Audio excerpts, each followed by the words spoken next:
Iya, saya mau.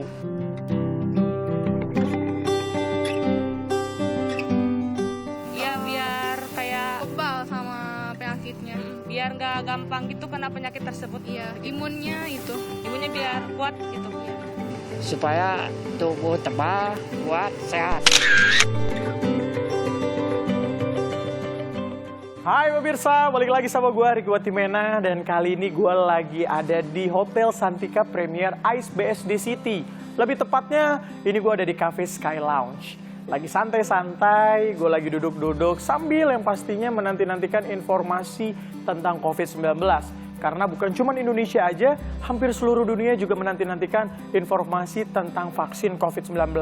Dan yang pastinya kemarin tanggal 6 Desember 2020, vaksin COVID-19 Sinovac akhirnya tiba di Indonesia dan sedang melakukan proses mendapatkan izin penggunaan dari Badan POM.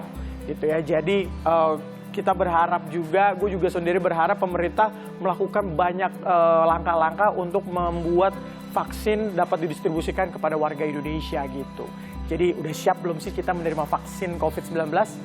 Untuk itu kita coba cari tahu dulu yuk manfaat dari vaksin itu apa sih? Berikut ini.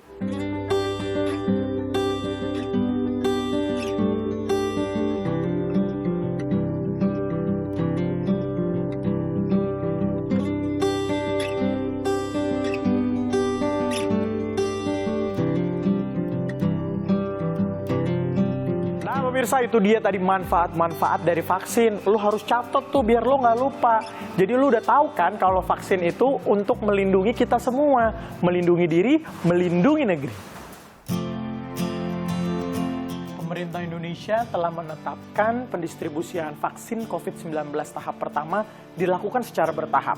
Saat ini fokus kita adalah bagaimana keadaan persiapan dari berbagai aspek. Mengingat vaksin adalah produk biologis yang memiliki kerentanan pada suhu. Untuk itu, gue mau ngobrol-ngobrol lebih lanjut bersama dengan Dr. Elizabeth Jane Supardi, pakar dari imunisasi. Yuk kita ketemu sama beliau.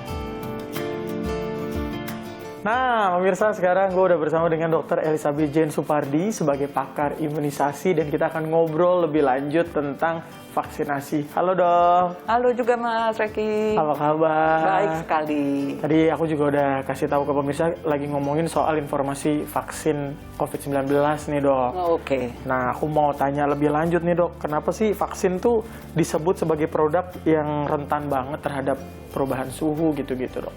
Ya, jadi kalau obat dia itu sebetulnya benda mati di dalamnya itu. Ada bahan kimia, ya, bahan itu. Sedangkan kalau vaksin itu bahan hidup, biologi. Nah, sehingga dia rentan terhadap, kan hidup ya. Jadi rentan terhadap suhu, cahaya, begitu. Sehingga ada vaksin tertentu yang dia tidak boleh kena sinar matahari. Okay. Ada vaksin tertentu dia cuma bisa hidup tahan pada suhu antara 2-8. Ada vaksin yang dia harus disimpan pada suhu bahkan minus. Seperti itu. Kalau tidak seperti itu mati. Itu kan bahan hidup. Ya. Seperti itu. Oh gitu. Jadi memang proses penyimpanannya juga kita juga harus baik gitu ya. Betul. Dok, ya? Nah itu gimana dok? Maksudnya ada tempat khusus kah atau seperti apa? Ada ya. Jadi misalnya di pabriknya dia disimpan pada lemari tertentu yang tidak ada di tempat lain. Ya. Kemudian waktu didistribusi itu bertahap ya. Didistribusi dulu ke provinsi dulu dalam jumlah besar. Okay. Di tiap provinsi udah punya lemari es yang namanya cold room.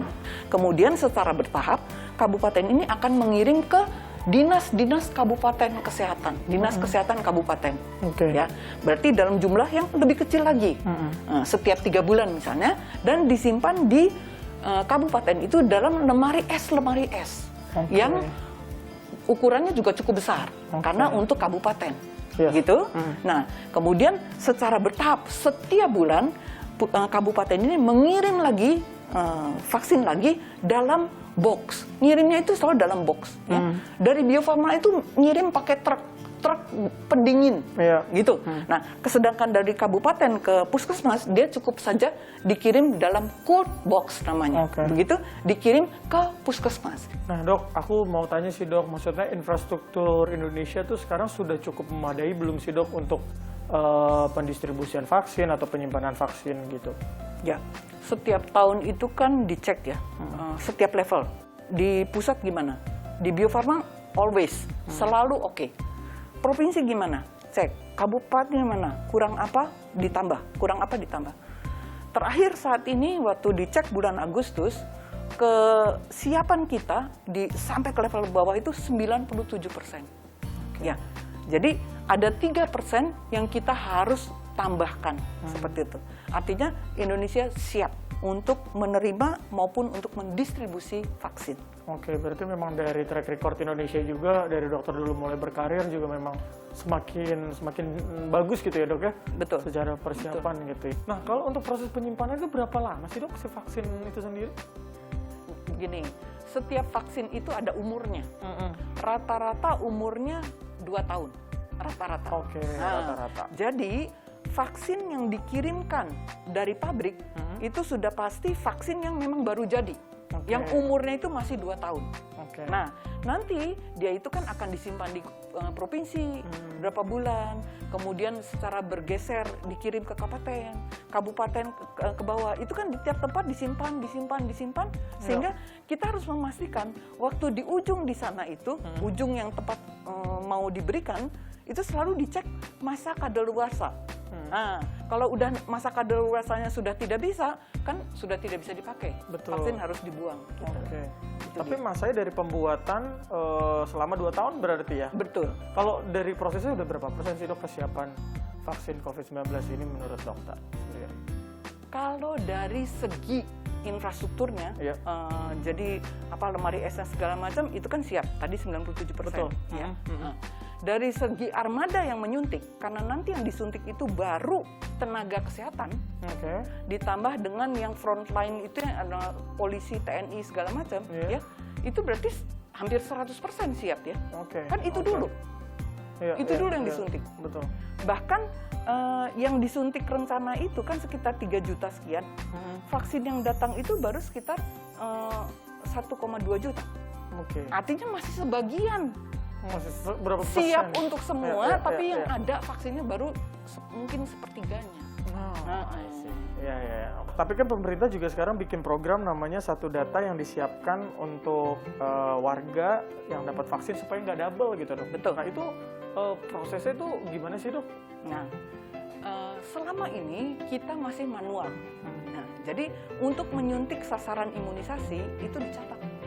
Nah, dicatat, dan catatan itu kan bisa salah. Nah, kemudian ini kan nanti ada berulang ya. Setelah dosis pertama ada dosis kedua. Nah, kalau dengan dicatat bisa salah, nanti bisa-bisa dia nggak dapat dosis kedua. Lolos, orangnya kemana? Gitu kan? Nah, kalau misalnya secara elektronik, ya, maka itu akan memudahkan sehingga mengurangi kesalahan. Ya. Dan yang namanya Satu Data itu tidak hanya data penyuntikan, termasuk data distribusi vaksin. Ini vaksinnya itu kelihatan lagi jalan kemana, sudah sampai di mana, begitu. Sehingga kalau misalnya kurang, itu kelihatan dari Satu Data tadi. Yang kurang, betul, gitu ya? Karena tadi elektronik. Betul. Satu Data itu elektronik. Jadi kelihatan nanti akan ada layar monitornya, bisa dilihat di layar monitor. Oh, di sini ternyata macet ini. Truknya macet.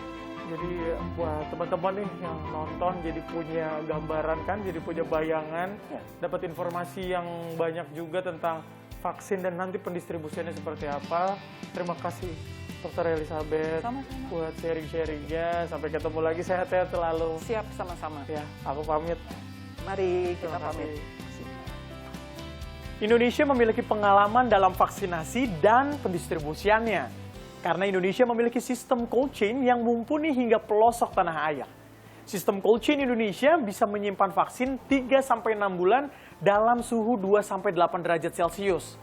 Dan dalam pendistribusiannya, vaksin juga harus dilakukan secara bertahap, mulai dari kabupaten kota hingga rumah sakit atau puskesmas. Setelah itu, pemberian vaksin juga harus terjadwal, mulai dari tanggal, jam, dan lokasinya, supaya semua menjadi teratur dan pemberian vaksin bisa cepat selesai. Walaupun vaksin sudah siap didistribusikan, tapi kita harus tetap jaga protokol kesehatan 3M, memakai masker, menjaga jarak, dan mencuci tangan. Pemerintah memperkuat program 3T, testing, tracking, treatment. Karena kesehatan masyarakat pulih, ekonomi Indonesia bisa bangkit.